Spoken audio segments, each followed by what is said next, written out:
Monsieur Floyd Landis, un de ses coéquipiers, a balancé une action à l'égard de Lance Armstrong fondée sur une loi américaine qui punit toute action de fraude contre l'État américain. Donc, la position de Floyd Landis consiste à dire l'équipe de Lance Armstrong a récupéré une trentaine de millions de dollars sous forme de sponsoring de la part du gouvernement américain.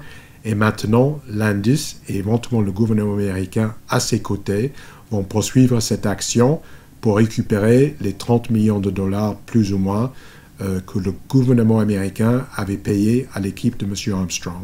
Dans cette loi qui remonte au 19e siècle, effectivement, le gouvernement américain peut récupérer non seulement les 30 millions de dollars à peu près qu'ils avaient payés sous forme de sponsoring, mais ces dommages et intérêts pourraient être multipliés par 3 par le juge.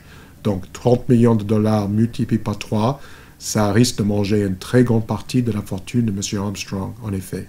Ça risque d'être la pièce numéro 1 dans beaucoup de dossiers qui risque d'être balancé à son écontre. Effectivement, c'est une émission publique disponible à tout le monde. Ça n'a aucun caractère confidentiel et donc effectivement, ça serait, ou des extraits de ces deux émissions seraient très certainement partie intégrale de certain nombre de dossiers contre M. Armstrong.